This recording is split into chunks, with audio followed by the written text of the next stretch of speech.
très heureuse de vous savoir tellement nombreux devant vos postes téléviseurs pour suivre votre émission spéciale. Nous avons invité pour vous le président de l'espace Congo, le président Dickens Kasongo Maloba, à qui je dis bonjour. Bonjour madame. Président, nous voulons savoir d'abord qui est M. Dickens Kasongo. Je m'appelle Kasongo Maloba Dickens, je suis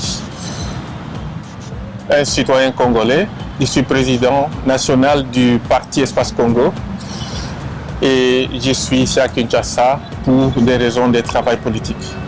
Et c'est quoi l'objectif ou bien le but de l'Espace Congo? Nous sommes un parti confédéral, mais qu'est-ce que c'est le confédéralisme en fait? Je vais d'abord illustrer par des petites analyses qui vont expliquer l'objet pour lequel nous travaillons au sein de notre parti politique.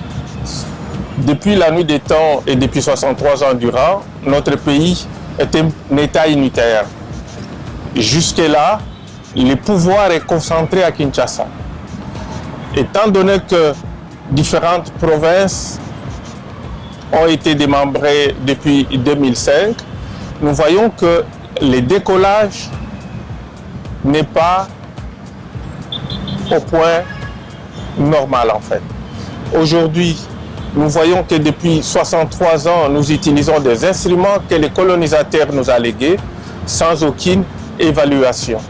C'est dans ce contexte-là que nous avons examiné et réfléchi avec nos concitoyens congolais pour changer le paradigme des travail politique, c'est-à-dire aller vers un État confédéral à 6 États confédérés, ce qui nous permettrait à ce que le développement partira de la base. Au lieu que tout le pouvoir soit concentré à Kinshasa, nous souhaitons que l'État confédéré puisse garder 70% de ses richesses et 30% pourrait aller à la confédération. C'est ainsi que nous pouvons gérer, développer notre pays.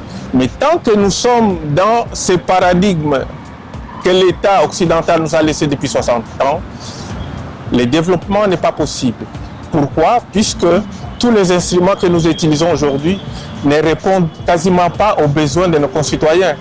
Aujourd'hui, si vous remarquez bien, un citoyen peut voler 10, 20, 30 millions à Kinshasa et même la rétrocession ne fonctionne pas. Pour l'espace Congo, la lutte contre la corruption généralisée peut être un défi complexe, mais voici quelques mesures générales qui peuvent être prises pour lutter contre ces problèmes en République démocratique du Congo.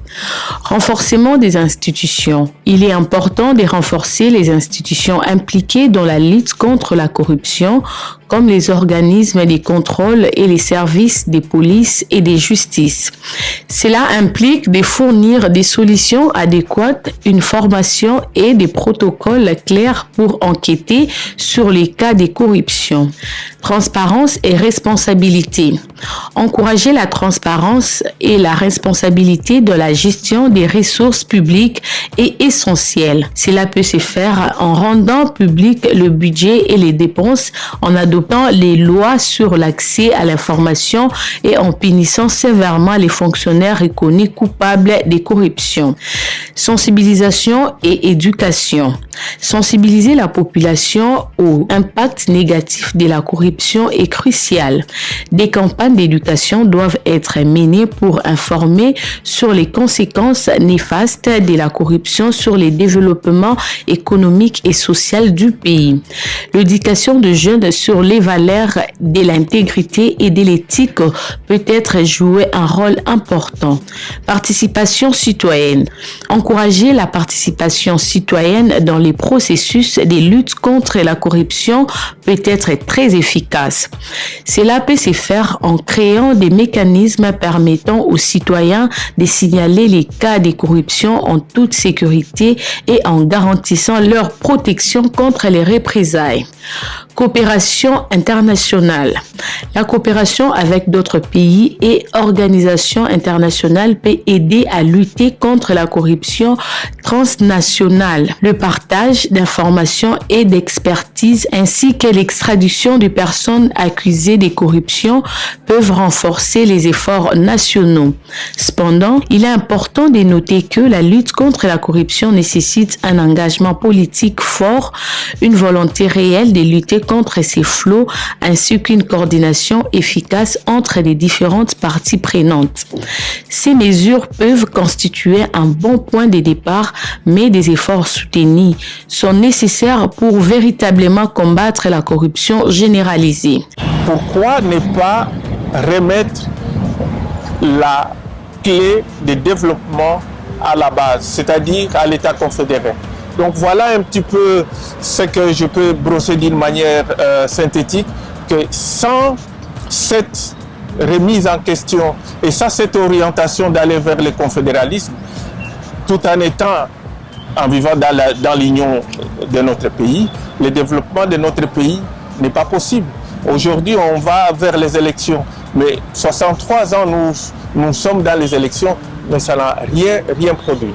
Donc voilà un petit peu, d'une manière synthétique, notre vision de notre parti politique, c'est donner de nouveaux instruments à notre pays vers le confédéralisme d'union. Ok, Président, je voulais encore poser une autre question. Si j'ai une bonne mémoire, c'est depuis le 6 janvier 2011 que l'espace Congo a été validé ou créé, accepté par le ministère de l'Intérieur. Quels sont les combats menés? Voilà, depuis 2011, moi je n'étais pas au pays. Okay. C'est pour cela que les temps qui s'est écoulé, je n'étais pas sur le pays.